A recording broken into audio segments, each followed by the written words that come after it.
हाल चाल and welcome back to chemistry heart. So आज जो है आज का टॉपिक जो है थोड़ा सा डिफरेंट है, बट कहते हैं ना कि इट इज क्वाइट इम्पोर्टेंट। तो यहाँ पर एक्चुअल में क्या है, आज हम लोग कंसंट्रेशन टर्म्स की बात करेंगे, ठीक है ना।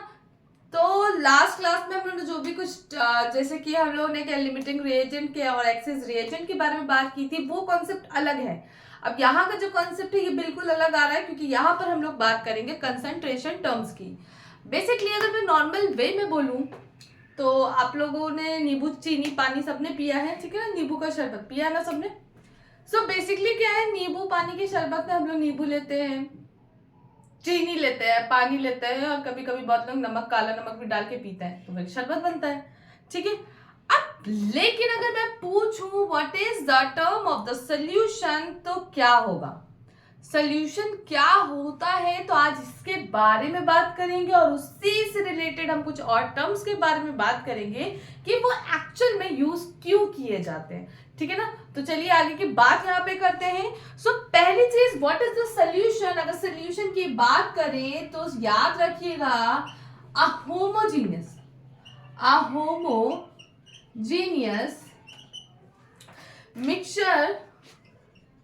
मिक्सचर ऑफ टू, मतलब कि इसमें दो हो या फिर दो से ज्यादा, और टू और मोर।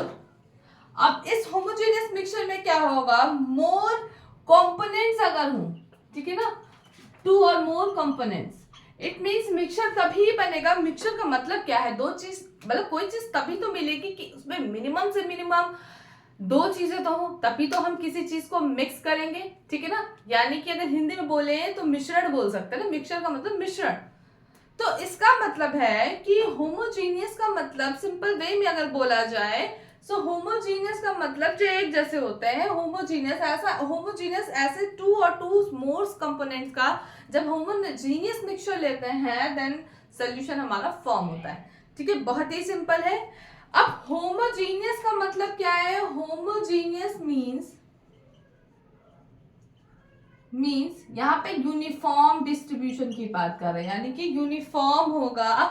इसका मतलब यहाँ पर किसी भी तरह की फिजिकल और केमिकल चेंजेस नहीं नजर आएंगे, केमिकल चेंजेस ना दिखेंगे, नहीं दिखेंगे। बात मेरी समझ रहे हैं, ठीक है। तो यहाँ पर फिजिकल और केमिकल चेंजेस जो है वो यहाँ पे नहीं दिखेंगे। एक बार देख ले, वीडियो रिकॉर्ड हो रही है कि नहीं, ठीक है। बात क्लियर। चलो आगे की बात पहुंचे। अब आगे की बात अगर हम लोग करेंगे तो बेसिकली बच्चे यहाँ पे क्या करते हैं, हमारे क्लासिफिकेशन की बात करेंगे कि एक्चुअल में जो सोल्यूशन है वो किस तरह से क्लासिफाइड होता है। सो नेक्स्ट हेडिंग की बात करते हैं हम लोग, जहां पे हम लोग बात करेंगे क्लासिफिकेशन ऑफ सोल्यूशन, या क्लासिफिकेशन किस बात पे ये डिपेंड करता है कि एक्चुअल में कितने टाइप्स के सोल्यूशन किस चीज को डिफाइन करते हैं। सो अब इस टर्म को हटा देना, अभी पहुंचे ही नहीं हम लोग इस पे, क्लासिफिकेशन, ठीक है। क्लासिफिकेशन किस चीज पे होगा, तो पहली चीज तो on the basis of the number of component. अभी कंपोनेंट की बात हुई तो सीधे सीधे on the basis of number of components, ठीक है ना। पहला ये है। दूसरा है ऑन द बेसिस ऑफ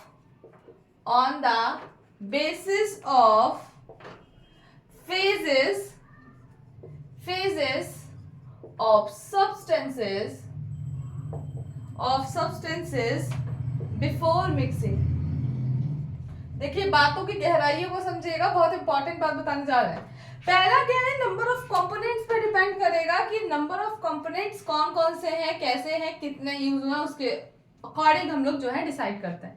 दूसरा on the basis of the phases of the substance. Phases का मतलब बिफोर द मिक्सिंग, यानी कि जब हम किसी भी सोल्यूशन को फॉर्म कर रहे हैं तो उसमें जो से सोल्यूशन बनाने से पहले जो चीजें हैं वो कौन से फेजेस में, यानी कि कौन से स्टेट में है, सॉलिड में है, लिक्विड में है, गैसेस में है, कैसे है, उसको हम लोग यहाँ पे पढ़ेंगे।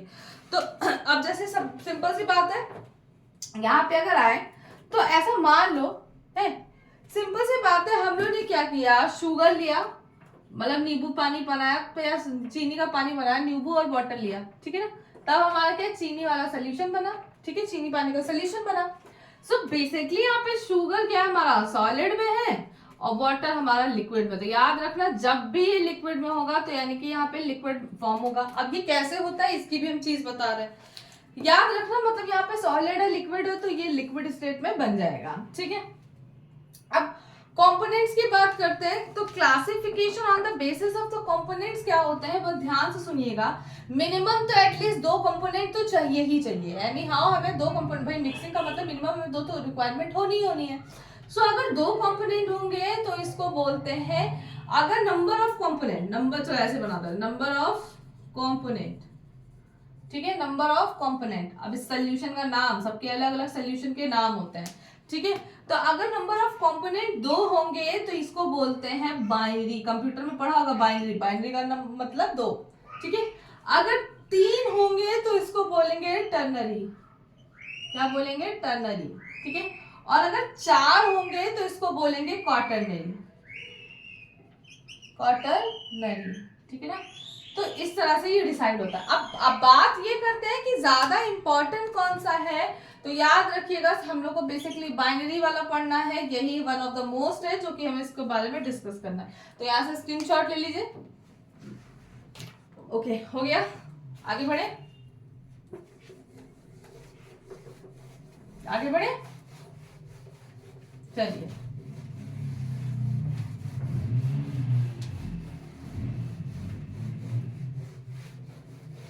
सो बेसिकली बच्चे अब यहाँ पे बात ये आती है कि बाइनरी सोल्यूशन ही को उठाएंगे हम लोग, ठीक है ना, क्योंकि हमारा सबसे इंपॉर्टेंट केस क्या है, इंपॉर्टेंट केस हमारा बाइनरी सोल्यूशन है। कैसा है, बाइनरी सोल्यूशन। अब बाइनरी सोल्यूशन को थोड़ा सा अंदर तक जाके गहराई से समझना है क्योंकि यही हमारे काम का है। तो अब याद रखना बाइनरी में भी 2 चीजें होती हैं, एक होता है हमारा मेजर कंपोनेंट। अब क्या होता है अभी तुम लोगों ने पढ़ा है, तुम लोगों को याद आ जाएगा, एक होता है मेजर कंपोनेंट और एक होता है माइनर कंपोनेंट, माइनर कंपोनेंट, ठीक है। आप सुनो बहुत ध्यान से। जो हमारा मेजर कंपोनेंट होता है जिसकी कहते हैं ना कि ज्यादा क्वांटिटी होती है, वही मेजर हुआ, ठीक है। तो याद रखना उसको हम लोग हमेशा सॉल्वेंट बोलते हैं, ठीक है। अब कुछ बात याद आई। और जो माइनर होता है जो बहुत ही कम क्वांटिटी में यूज होता है उसको हम लोग बोलते हैं सोल्यूट। तो सबसे अच्छा तो तुम लोग यही याद रखो कौन सा माइनर कौन सा मेजर होगा, जिसकी हायर क्वांटिटी होगी, हाई क्वांटिटी होगी वो तुम्हारा सॉल्वेंट है, जिसकी लेस क्वांटिटी होगी वो हमारा क्या होगा बच्चे, याद रखो, जिसकी लेस क्वांटिटी होगी वो हमारा सोल्यूट होगा, जिसकी हाई या ज्यादा क्वांटिटी होगी वो हमारा सॉल्वेंट होगा, ठीक है। तो major component it mean solvent के ही होते हैं ज्यादातर, ठीक है, ज्यादा के वही होता है, उसी को ऐसा सॉल्वेंट कंसीडर करते हैं। तो सिंपल से बेसिकली यहाँ पे बात करते हैं, अब समझ में आया कि एक्चुअल में जब सोल्यूशन बनता है तो सोल्यूशन तब बनता है जब उसमें सोल्यूट और सॉल्वेंट दोनों होते हैं। और याद रखना एक्चुअल में सोल्यूट की कैपेबिलिटी या क्वालिटी ये होती है कि वो सॉल्वेंट में मिक्स हो जाती है, और सॉल्वेंट की ये खासियत होती है कि वो सोल्यूट को अपने में मिक्स कर लेता है। तो ऐसा कंपोनेंट जो किसी भी चीज को अपने में मिक्स करने की कैपेबिलिटी रखे, अपने में मिक्सिंग करने के लिए मतलब डिफ्यूज करने की कैपेबिलिटी रखे, उसको सॉल्वेंट कहते हैं। और जो खुद डिसॉल्व हो जाता है उसको सोल्यूट बोलते हैं। और ये ही दोनों मिलकर क्या करते हैं, सोल्यूशन को बनाते हैं। बात समझ में आ गई, ठीक है। अब सेकंड पॉइंट हम लोग classification on the basis of phase करते हैं। Classification on the basis of phases. अब वो थोड़ा सा बताया था, यहाँ पे देखो अब समझ में आएगा क्या है। Classification on the basis of phases में क्या होता है, फेज का मतलब क्या होता है, पहले तो यही समझो फेज क्या है। एक्चुअली में फेज का मतलब होता है, सिंपल सी बात है, डिमार्केटेड का मतलब क्या होता है, तो डिमार्केटेड रीजन का मतलब है जिसको हम लोग नॉर्मल लेग राइट से देख सके, विच distinguish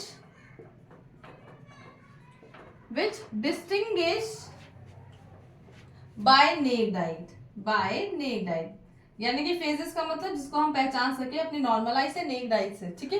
फॉर एग्जाम्पल हमने क्या किया, नमक लिया, सॉल्ट लिया, ठीक है ना, सॉल्ट के क्रिस्टल्स हैं बहुत सारे, ये हमारा NaCl है, इसको हमने मिक्स किया एज अ वाटर के साथ मिक्स किया, ठीक है ना, ये हमारा वाटर है।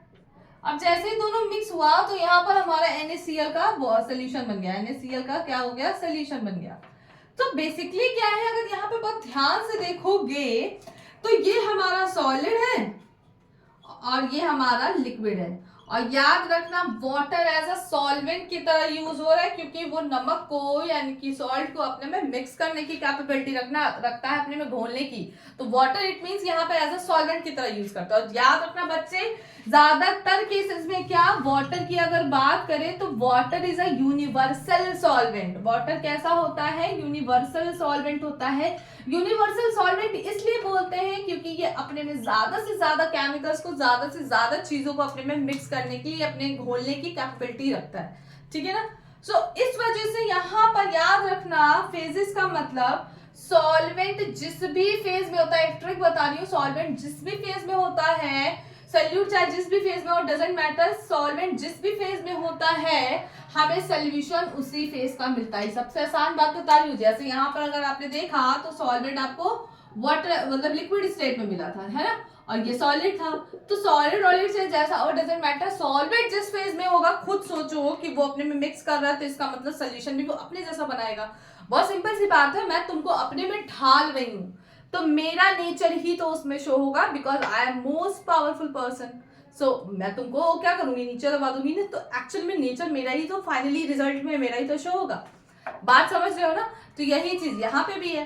तो एक्चुअल में क्या है, सॉल्वेंट का फेज जैसा भी होगा सोल्यूशन का फेज भी वैसा ही होगा। तो डजंट मैटर कि सोल्यूट का फेज कैसा हुआ। बात समझ में आ गई बच्चे, बिल्कुल क्लियर। सो स्क्रीनशॉट लो। देखो मेरे पेन की कैप गिर गई, कहाँ गई, चलो ठीक है, अब इसको रब कर दे।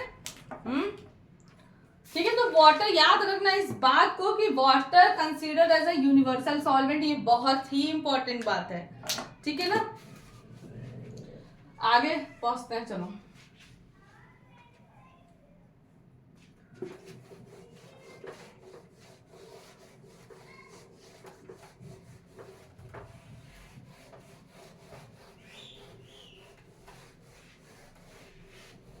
कल ये वीडियो बनाने वाले थे, लेकिन पता नहीं कि मेरा रोज सर दर्द हो रहा है। मे भी चश्मे का पावर बढ़ गया या गर्मी की वजह से हो रहा है, आई डोंट नो।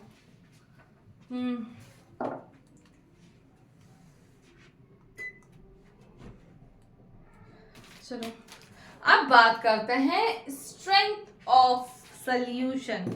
अब एक्चुअल में स्ट्रेंथ ऑफ सॉल्यूशन क्या होता है उसके बारे में बात करते हैं, ठीक है। और फिर यहाँ समझते हैं कि एक्चुअल में हम लोग स्ट्रेंथ निकालते ही क्यों हैं। स्ट्रेंथ ऑफ सॉल्यूशन बहुत ध्यान से देखिएगा, बहुत इंपॉर्टेंट है। अब जो है टर्म जो है आपके न्यूमेरिकल बेसिस पे आपके 11th 12th कॉम्पिटिटिव एग्जाम्स के लिए जो अब नए टर्म्स इंट्रोड्यूस होंगे, विच इज वेरी इंपॉर्टेंट, क्योंकि ये आपके कॉम्पिटिटिव लेवल के एग्जाम्स को भी क्या है, डील करते हैं, ठीक है। सो अब बात करते हैं एक्चुअल में क्या होता है। स्ट्रेंथ ऑफ सॉल्यूशन की बात करें तो हम लोग यहाँ पर कंसंट्रेशन की बात करते हैं, ठीक है। कंसंट्रेशन टर्म की बात करते हैं, यानी कि हम सिंपल बोल सकते हैं स्ट्रेंथ ऑफ द सॉल्यूशन या फिर कंसंट्रेशन ऑफ द सॉल्यूशन, ठीक है ना। कंसंट्रेशन टर्म्स की बात कर रहे हैं। अब सिंपल सी बात है कि भाई हम किसी भी सॉल्यूशन की स्ट्रेंथ निकालते ही क्यों है, या उसकी कंसंट्रेशन को हम क्यों डील करते हैं, हम क्यों ही निकालते हैं।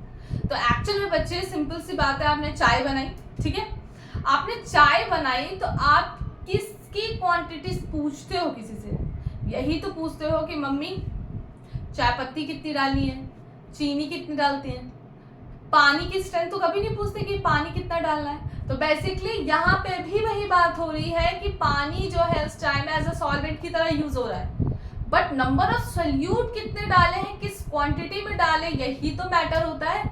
तो बिल्कुल यही चीज आपके जो भी सॉल्यूशंस होते हैं उसमें आपने सॉल्वेंट से कोई मतलब नहीं, सॉल्वेंट तो मिक्स करेगा, लेकिन आपने सोल्यूट कितना डाला है, किस क्वांटिटी में डाला है, किस मात्रा में डाला है, इस चीज को जानने के लिए हम लोग कंसंट्रेशन टर्म्स को यूज करते हैं, यानी कि किसी भी सॉल्यूशन की स्ट्रेंथ को निकालते हैं और उसके साथ साथ या फिर उसको बोल सकते हैं उसके हम कंसंट्रेशन को निकालते हैं। सो बेसिकली कंसंट्रेशन को निकालने के लिए बहुत सारे टर्म्स यूज किए जाते हैं जो अलग अलग जगह पे वैलिड होते हैं। तो आइए देखते हैं कि ये टर्म्स हैं क्या, ठीक है।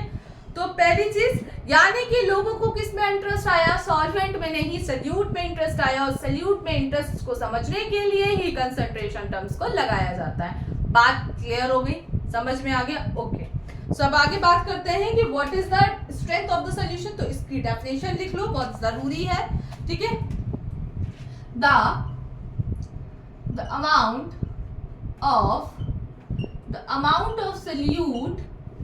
amount of solute dissolved per unit या पर यूनिट सॉल्वेंट और सोल्यूशन। भाई हम लिक्विड की बात करें तो सॉल्वेंट भी कंसीडर कर सकते हैं, एज अ सोल्यूशन भी कर सकते हैं, यानी कि कितने नंबर ऑफ सोल्यूट पर सोल्यूशन में डाले गए या फिर कितने नंबर ऑफ सोल्यूट पर सॉल्वेंट में डाले गए हैं, उसी को बोलते हैं is called strength of solution. Is called, इसको लिख लो, बहुत इंपॉर्टेंट है, strength of solution. Is this clear? ठीक है, इज दिस क्लियर? ठीक है, तो इसको लिखो जल्दी से, जल्दी जल्दी जल्दी।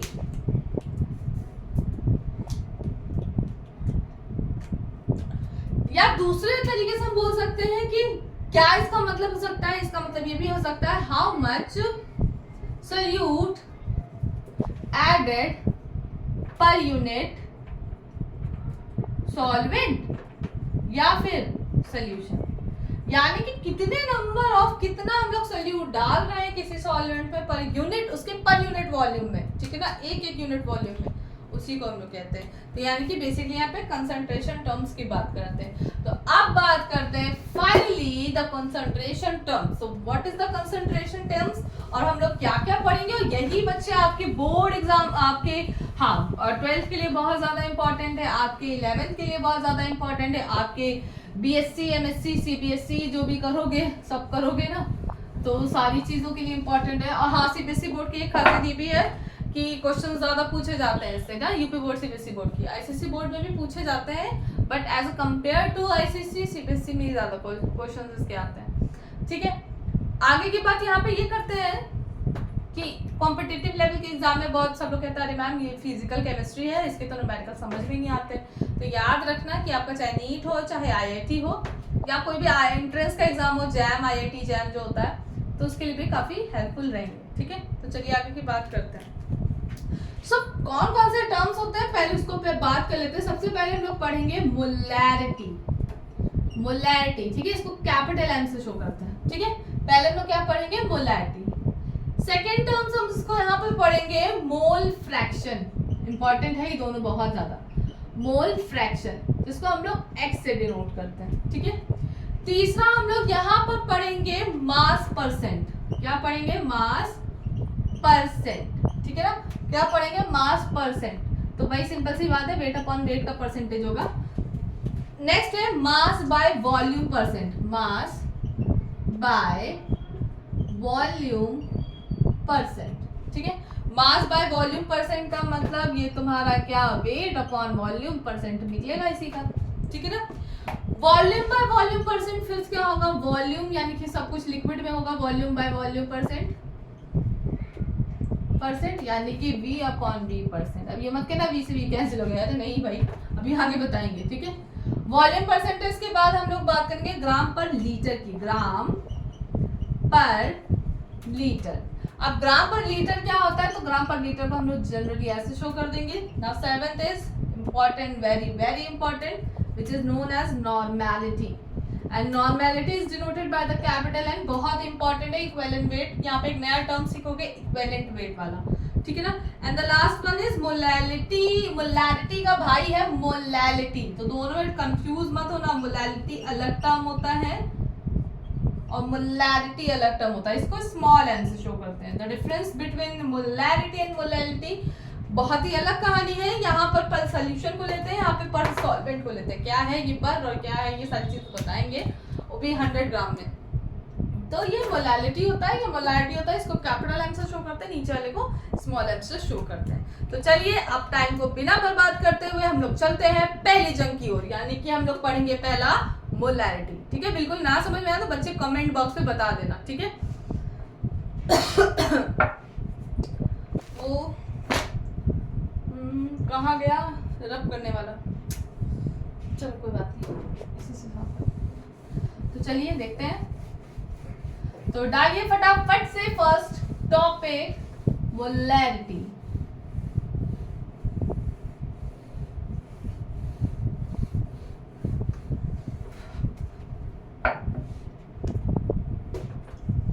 मोलैरिटी बहुत ही ज्यादा खतरनाक है, लेकिन डरा नहीं रहा, परेशान हो, बहुत ही इंपॉर्टेंट है, ठीक है। मोलरता हिंदी में बोलता है मोलरता, मोलरता, ठीक है। क्या बोलते हैं? मोलरता। आधे बच्चे कहेंगे हिंदी विद्यालय मैथ तो भूल गए, नहीं ऐसा कुछ नहीं है, ठीक है। मोलरता बोलते हैं, क्या बोलते हैं? मोलरता, ठीक है। तो डेफिनेशन लिखो, the number of moles, the number of moles of solute, the number of mole of solute in per liter volume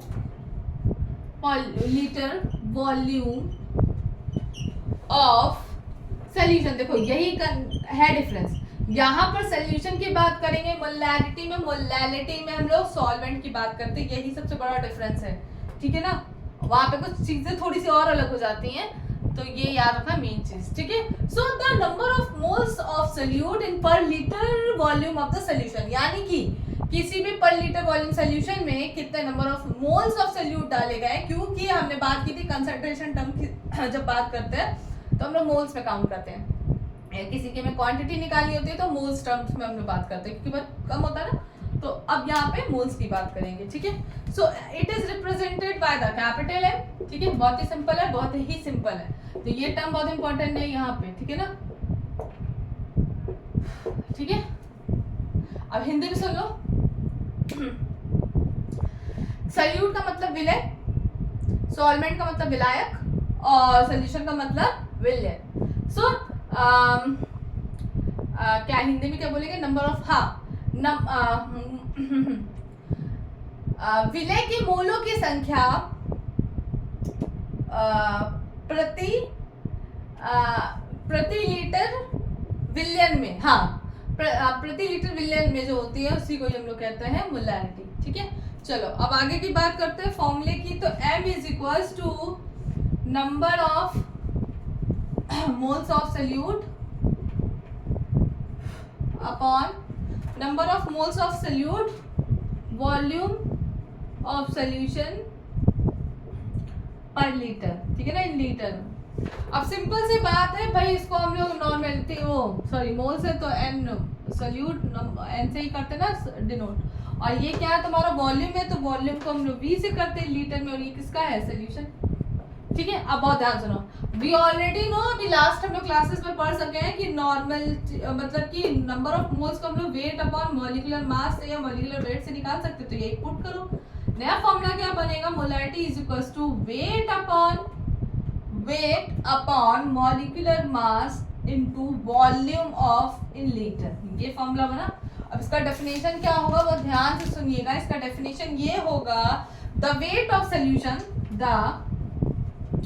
the weight of solution इस डेफिनेशन के अकॉर्डिंग बता, the weight of solution per moles mass of solute per liter volume, यानी कि simple सी बात है, the weight of the solution का जो wait है डिपेंड करेगा पर moles masses of the solute per unit volume, ठीक है ना, masses of the per unit volume. बात समझ में आ गई? क्लियर? चलो, तो क्या है ये वेट ऑफ सोल्यूट? एक्चुअल में द वेट ऑफ सोल्यूट पर moles mass of the solute, ये होगा वेट ऑफ सोल्यूट, ज्यादा बेटर है, यही है ये करेक्ट, ठीक है ना। इसी का सोल्यूट का ही तो वेट ले रहे हो, मोलर मास भी क्या है? क्यों सोल्यूट का है, तो the weight of the solute पर इसी को देखो, the weight of solute per molar mass of solute पर litre volume of the solution, ठीक है, सोल्यूशन का है ना, इसीलिए आप कर लोगे, कोई दिक्कत? समझ गए ना? The weight of the solute per molar mass of the solute per volume litre, ठीक है ना, ऑफ द सोल्यूशन, ठीक है, यही है डेफिनेशन। चलो अब यहाँ पे इनकी यूनिट्स की बात करते हैं। तो सबको मालूम है कि वेट है और वेट को ग्राम में मेजर करते हैं। मोलर मास है तो ग्राम पर मोल होता है, मोलर मास क्या होता है, ग्राम पर मोल, ठीक है। और वॉल्यूम क्या होता है, लीटर। तो ग्राम से ग्राम कटा तो यहाँ पे तुम्हारी यूनिट क्या आ जाएगी बताओ, मोल पर लीटर। इसका मतलब बहुत दिमाग से याद रखना कि जो हमारा मोलैरिटी होता है उसकी जो यूनिट होती है, उसका जो मात्रक होता है वो होता है मोल पर लीटर, जिसको कि और भी टर्म्स में बोलते हैं, जिसको बोलते हैं मोलर, मोलर टर्म्स में भी बोलते हैं। तो दो यूनिट हो सकती है, मोलर भी हो सकता है और मोल पर लीटर भी हो सकता है। बात समझ में आ गई, ठीक है। स्क्रीनशॉट ले लो जल्दी। चलो अब हम लोग क्वेश्चन करें फटाफट।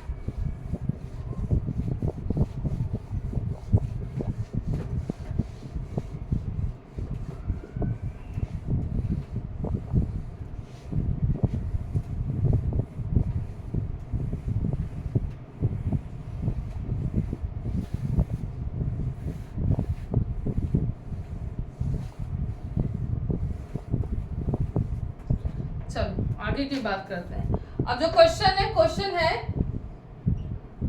1.7 मोल NaCl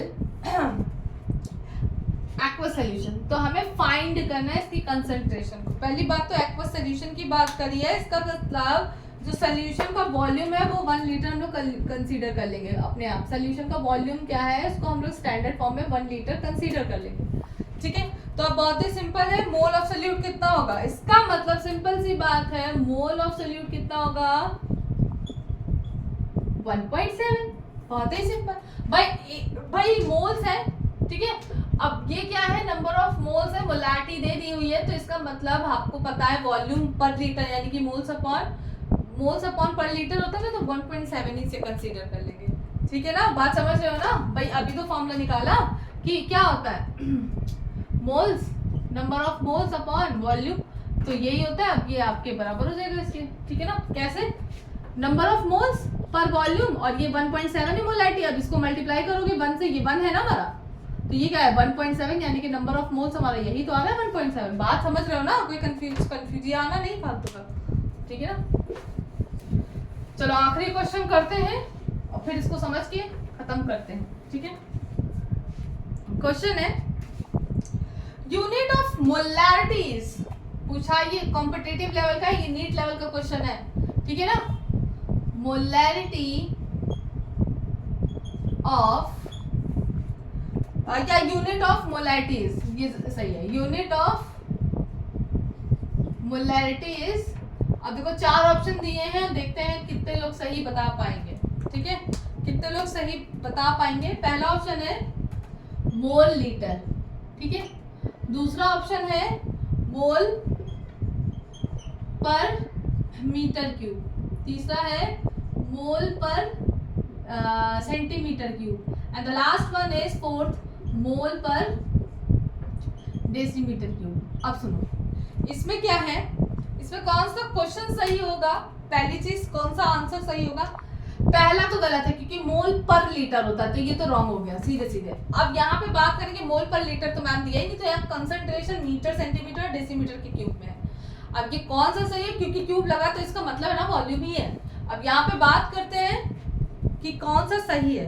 देखो इसमें कौन सा सही होगा, बताओ उसको लगा के मुझे जल्दी से बताओ कि कौन सा सही होगा। जल्दी मुझे आंसर दो कमेंट बॉक्स में। मे भी अब लाइव नहीं है कोई बात नहीं, लेकिन करके तो बता सकते हो ना कौन सा है।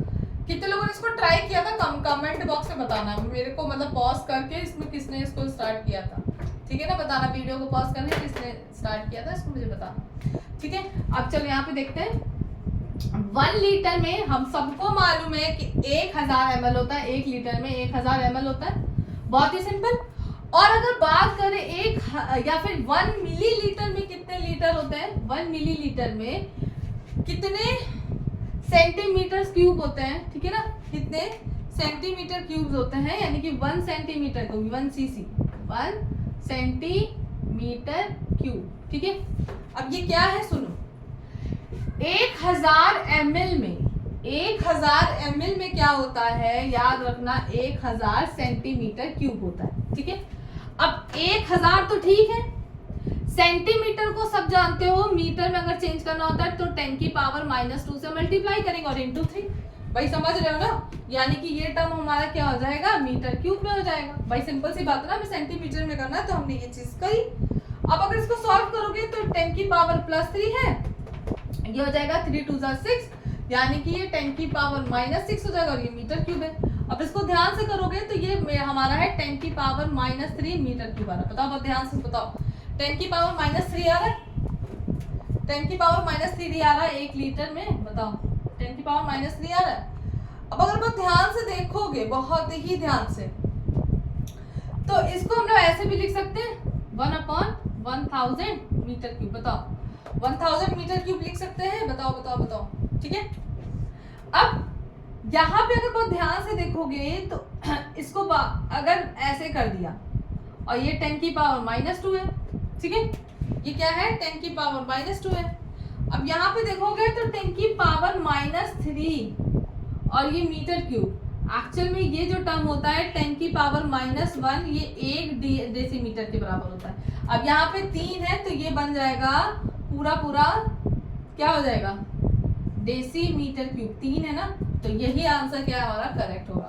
सो आई होप आपको ये समझ में आया कि इसी तरह से कंसीडर करा जाता है कि इसको ऐसे भी लिख सकते थे और इसको ऐसे भी लिख सकते हैं, कोई प्रॉब्लम नहीं है, ठीक है। तो correct option is the fourth one, ठीक है ना। तो यही होते हैं नीट के क्वेश्चन के सवाल कि जो आपको लगते हैं सही है वो सही नहीं होते दूसरे ही सही है, ठीक है। सो आई होप आपको ये वीडियो समझ में आया। नेक्स्ट जो हमारा वीडियो होगा उसमें हम लोग नेक्स्ट टर्म की बात करेंगे जो कि हमारा है mole fraction, which is very very very important, ठीक है। तो इसको देखिएगा और कोशिश करिएगा इसके न्यूमेरिकल लगाइए।